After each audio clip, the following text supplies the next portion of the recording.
Hey, it's Joe P.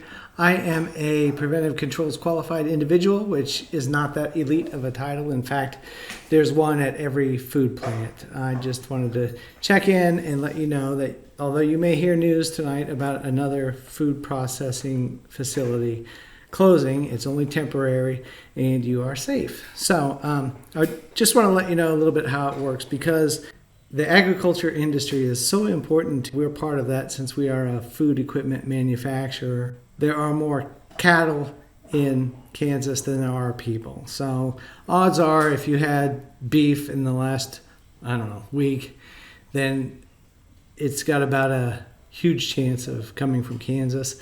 Some products are made exclusively in Kansas. One of them is a caramel M&M. If you've had a caramel M&M, it definitely came from Topeka. If you haven't had a caramel M&M, you're not living your best life.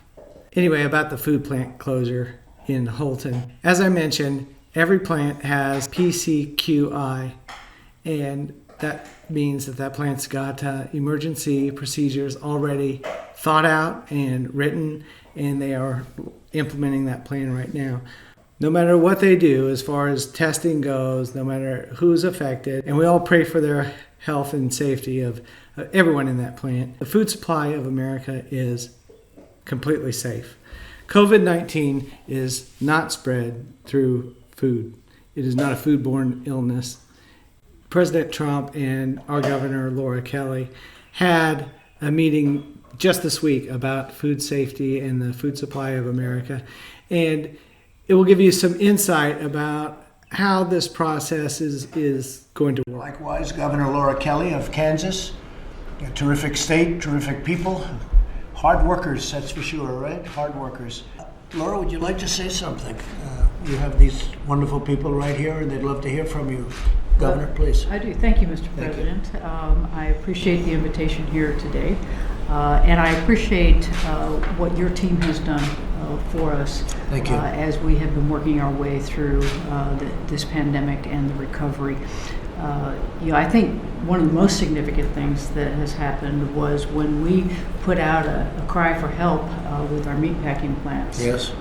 You sent in a CDC SWAT team that came into southwest Kansas, where we have multiple meatpacking plants, and really helped us set up the kind of system that we needed to have in place to ensure that those plants could stay in production. And I'm very proud to say that Kansas is one of the few, if not the only state, that did not have to actually shut down our packing plants. We were able to create an environment that was safe, and we were also able to provide with your assistance and our own agencies non-congregate living, so that, because a lot of the folks who work in these meatpacking plants live with a lot of other people, and so we were able to work with our community colleges and our hotels in that area to provide quarantine space for folks, and that's worked out really well.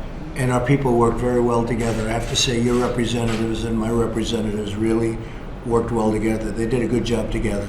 Again, our bountiful food supply is safe, and our industry is committed to keep it that way. After all, we eat the same thing you do, right? With one exception, we keep the best steaks for ourselves here in Kansas.